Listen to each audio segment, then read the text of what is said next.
My name's Claire. And my first semester at this college in Massachusetts was supposed to be the perfect next step, exactly what my family back in California had mapped out for me years ago. I'm majoring in English Lit because my parents said it was safe, easy to fall back on for teaching or editing jobs down the road. I don't hate it. But I've never been head over heels obsessed with it either. My life up to that point had been nothing but straight lines, good grades, good girl. Dating Jake, my high school boyfriend from back home. Jake's a solid guy, honestly. We got together sophomore year, and even with an entire country between us now, we kept things going with nightly FaceTime calls. He's studying engineering at Stanford, dreaming of Silicon Valley, and he'd always reassure me that we'd be fine. That the distance was just temporary. I'd smile and nod every time because that's what I'd been taught: be grateful for what you have, keep the steady relationship going. I never questioned it, until I met Sophie. Sophie's a junior art major. I first saw her in this elective class. Modern Art and Literature, which I only took because the schedule worked. She sat front row, long black hair tied to one side. Always in oversized button-downs and these cool handmade necklaces that screamed effortless edge. She wasn't like anyone I'd ever known. She talked to the professor like they were buddies, laughed loud without caring who heard, and had this sharp gaze that made you do a double take. Me? I hid in the back corner, trying to blend into the wallpaper. Then we got paired for a group project analyzing a book alongside an art exhibit. The group had 4 people, but the other 2 bailed on the first meeting, so it was just me and Sophie in the library until way past closing. Our library's gorgeous. Huge stained glass windows looking out over the campus dusted with November snow. We sat across from each other at this old wooden table, surrounded by stacks of books and laptops. Sophie talked a lot, but not in a pointless way. She broke down the work with real passion, scribbling little sketches on scrap paper to explain her ideas. I mostly listened, nodding or tossing in a literary angle here and there. At one point I needed to look up a passage in Toni Morrison's The Bluest Eye. Sophie slid the book across to me. Our fingers brushed, just a quick graze as I took it. Jesus! I'd never felt anything like it. It was like a tiny jolt of electricity shot up my arm and spread everywhere. My heart started pounding so hard I had to take a deep breath to play it cool. I glanced up, and she was looking right at me. Her eyes didn't flinch, one eyebrow just lifted a little, like she was asking, "You good?" I dropped my gaze to the page, pretending to read, but the words blurred. I couldn't breathe normally. It wasn't fear. It wasn't embarrassment. It was something deeper, warmer, and totally foreign. I didn't have a name for it yet. I just knew that from that moment on, everything inside me started to shift. That night's FaceTime with Jake went like always. He talked about a football game. Asked if I was eating okay, reminded me to bundle up because it was cold. I smiled, answered everything perfectly. But in my head, I kept seeing Sophie's eyes. Kept feeling that brush of fingers like a burn that wouldn't fade. I didn't understand what was happening to me. All I knew was that for the first time in my life, I started questioning things I'd always accepted as fact. I told myself it was just admiration. Sophie was talented, smart, confident, everything I'd never quite felt I was. A freshman like me crushing a little on a cool junior made total sense, right? Like having a celebrity crush. Nothing more. I repeated that to myself every morning like a mantra, trying to chase away the weird feeling that lingered from that touch. To prove to myself everything was still normal, I threw myself into campus life. Book club, debate team, even the Catholic student group I'd never cared about before. I said yes whenever anyone asked me to hang out, mostly guys from class or my dorm. One Friday night I went to a movie with Ryan. This always smiling guy from my English class who kept inviting me for coffee. It was a classic rom-com, the kind Jake would love. Ryan sat close. Passed me popcorn so our hands touched, even draped his arm over the back of my seat. I smiled at all the right parts, laughed on cue. But the whole time my mind was somewhere else. I felt nothing. No spark, no warmth. Just an uncomfortable emptiness. I started calling Jake more, telling him about the hangouts. New friends, how brutally cold Massachusetts winters are. He was happy, said I was finally living the real college life. I laughed along, but the smile never reached my eyes. Every time we hung up, I'd lie on my dorm bed staring at the ceiling, and Sophie's face would drift back in. That half-smirk when she explained an abstract painting. The way she tilted her head when she listened. Those deep brown eyes that seemed to see right through people. I started looking for her without meaning to. In the dining hall I'd scan the room whenever I heard a loud laugh. Walking across campus through fallen leaves.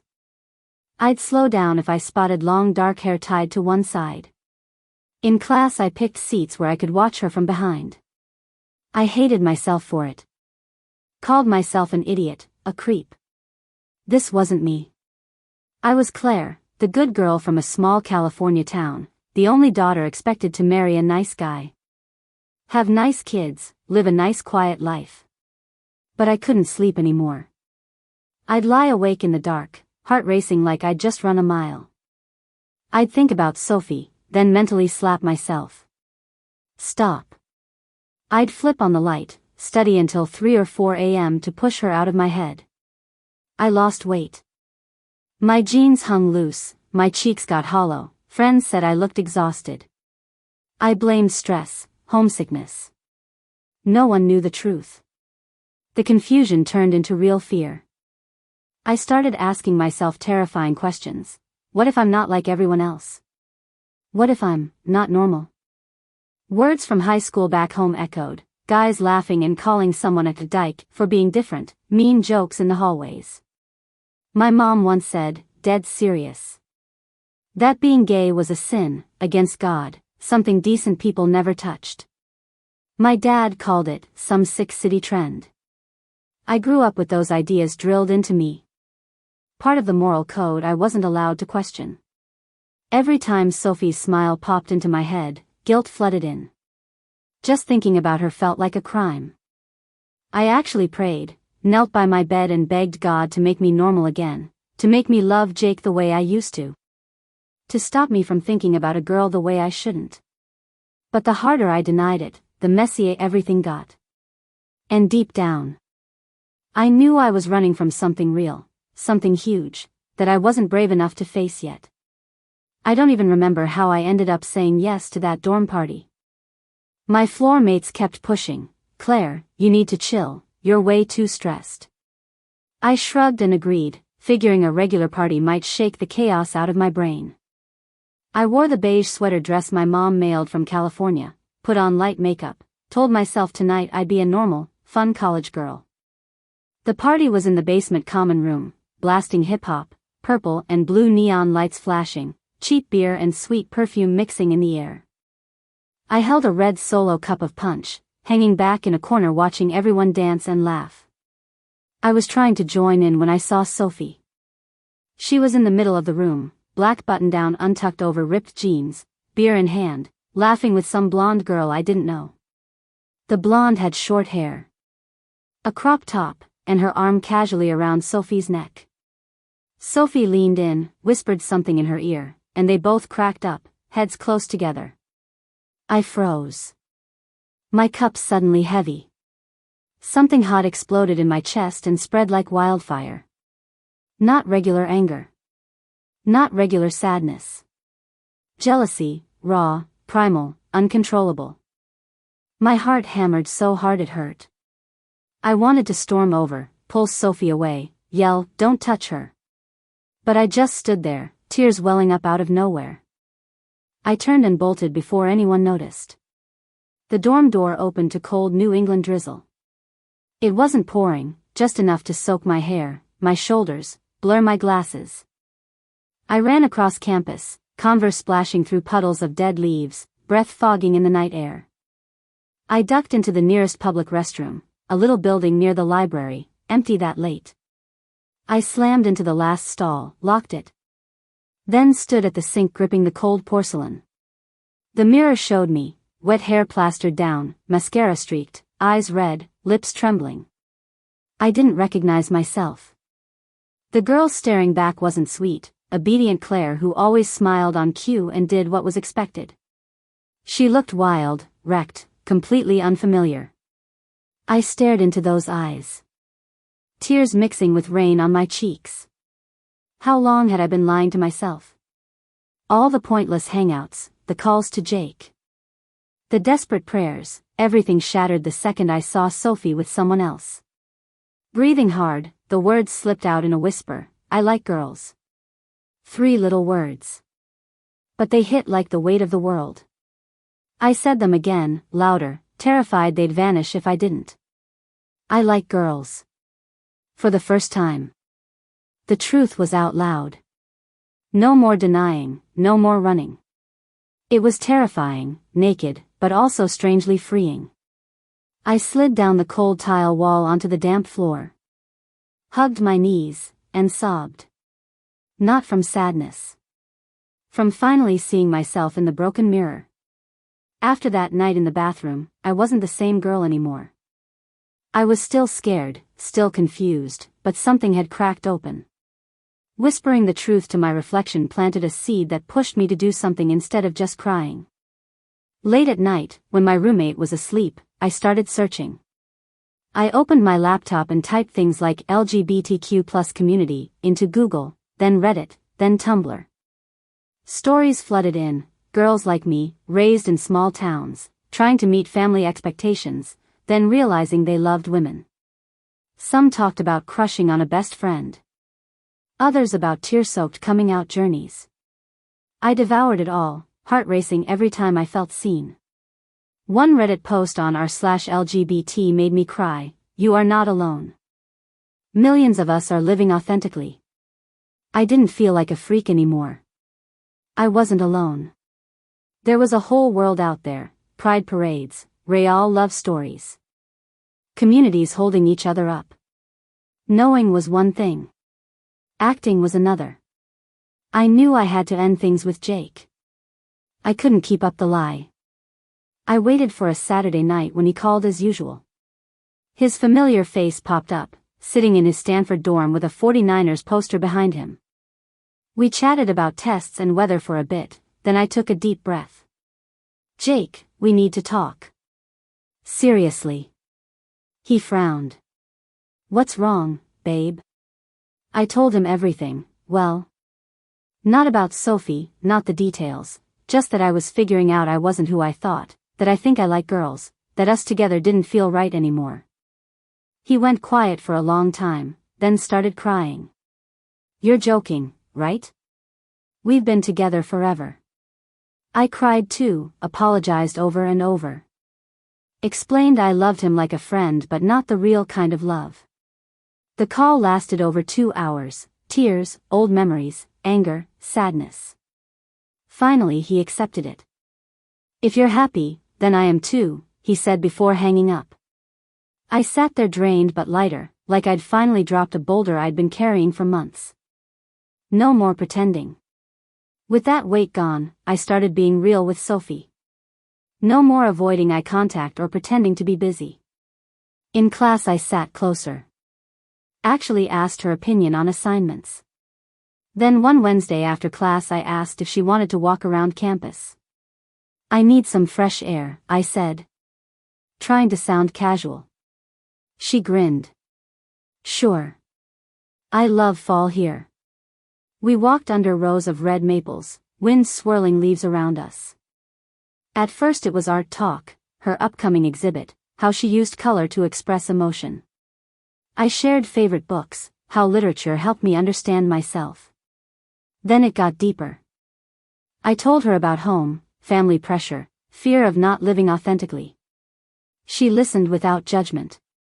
She shared her own story, growing up in New York with divorced parents. Realizing she was bi at 16, fights with old friends. "Fear's normal," she said, lightly touching my shoulder. "But once you step out of the shell, the world's huge." Those walks became routine. We talked about everything, art dreams, secret fears, favorite movies, feeling alone in a crowd. Each time I felt closer to her. And closer to myself. I was learning to live truthfully, one step at a time. Word spread faster than I expected. A few weeks after Sophie and I started hanging out more, coffee near the library, eating together in the dining hall, just walking side by side, people started whispering. I overheard it in my English classes. Is Claire dating Sophie? Heard she broke up with Jake because she likes girls. One guy even asked me point blank during break. Half joking, for real? You gay now? I blushed, laughed it off awkwardly, then bolted. The stares followed me everywhere. In the dorm my floor mates suddenly went quiet when I walked in. In the old high school group chat someone posted an article about LGBTQ plus college life, with a vague caption and tagged me. The old fear roared back stronger than ever. I lay awake again, wondering if I was ruining everything. Would my parents find out? Would people turn away? I wanted to disappear. But this time I wasn't alone. Sophie was there. One night after I told her about the stares and rude questions, we sat on a campus bench under dim streetlights. She took my hand and squeezed. I went through the same thing, she said softly. When I came out freshman year, old friends from New York ghosted me. One even texted that I was possessed. My dad didn't speak to me for 6 months. I cried so much, thought I'd be alone forever. She paused, staring at the swaying trees. But then I realized, the people who really love you stay. The ones who leave, they were never really yours. Her words hit hard. She didn't just talk, she brought me to a meeting of the campus LGBTQ plus club. I met incredible people, a gay couple together 4 years. A trans woman glowing about her new job, folks who'd been through hell but now laughed freely. I listened, and for the first time felt like I belonged somewhere. I decided to start close to home. Sarah, my best friend from high school, the only person I ever told everything to back then. We hadn't talked much since college started. But if anyone would get it, it was her. I FaceTimed her one Sunday afternoon, heart pounding. Sarah, I need to tell you something. She grinned on the other end. Spill. I told her everything, the realization, Jake, Sophie. Tears came without warning. I braced for anything, anger, silence, worse. But when I finished, Sarah started crying too. Oh my God, Claire, I'm so happy for you, she yelled. I knew you weren't happy with Jake for ages. You smiled but your eyes didn't. Now you're being real, I'm so proud of you. She told me her cousin is gay and the family accepted him years ago. Anyone who walks away over this doesn't deserve you. I'm your friend forever. I sobbed, but happy tears this time. We talked for 3 hours, laughing like old times. And I finally felt true relief. When we hung up, I sat by the window watching the first snow of the season drift down, big soft flakes over Massachusetts. I realized the world hadn't turned its back on me. I'd turned my back on myself. Now, with Sophie beside me, Sarah in my corner, and a braver version of me emerging, I was ready for whatever came next. Winter in Massachusetts hit suddenly, blanketing campus in white. Snow piled up from late November, turning brick paths into smooth carpets, bare maple trees sparkling under streetlights. I used to think I'd hate this cold, the kind that bites through gloves and turns your breath to clouds. But now, walking back to the dorm beside Sophie on snowy paths, I found it strangely beautiful. Cold, but no longer lonely. I didn't feel out of place among students bundled in scarves, laughing and throwing snowballs. I belonged here, belonged to myself. The judgmental stares were still there. But they didn't shrink me anymore. I learned to hold my head higher, smile back at people who actually cared, and ignore the gossip. Sarah texted weekly, sending pics of rare California flurries with captions like, "You living in a rom-com now?" Sophie was my rock, steadier than I ever expected to need.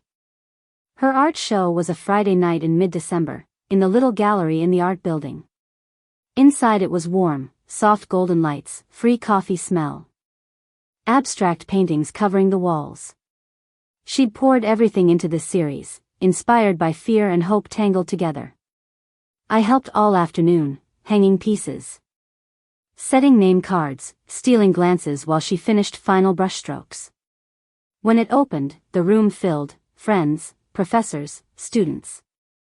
Sophie wore her usual black button-down, hair in a high ponytail, moving through the crowd with that bright smile, explaining each piece. I stood off to the side with a glass of white wine, watching her shine. Then she spotted me, waved me over, and right there in front of everyone, her friends, professors, strangers, she took my hand. Not a shy, hidden grip. A real one, fingers laced, warm, certain. "Everyone, this is Claire," she announced, voice full of pride. "She's the biggest inspiration for this whole series." People turned, smiled, clapped lightly. No side-eye, no whispers. Just welcome. Heat rushed to my cheeks, but not from shame this time. I squeezed her hand back instead of pulling away like my old instinct screamed. I smiled, a real one, straight from the heart. For the first time, I tasted real freedom, free to be me, free to love without hiding. Afterward we walked home under a starry sky with gentle snow falling. She looped her arm over my shoulders, pulling me close for warmth. We didn't talk much, just soaked it in. Back in my room, now our late-night hangout spot. I pulled out my old leather journal I used to hide under my pillow. I opened to a fresh page and wrote under the warm desk lamp, "Tonight I held Sophie's hand in front of everyone. I'm not scared anymore. I'm Claire, I love literature. I love Massachusetts winters, I love abstract art, and I love Sophie. Most of all, I love the me I am right now." The journey of figuring myself out probably never really ends, but fear has finally made room for hope. And that hope is sweeter than anything I ever imagined. I closed the journal, set it down, turned to Sophie resting her head on my shoulder. She smiled, kissed my hair softly. Outside the window, snow kept falling, quiet, white, peaceful. My heart wasn't echoing with fear anymore. Now it echoed with love, for myself. And for the girl right beside me.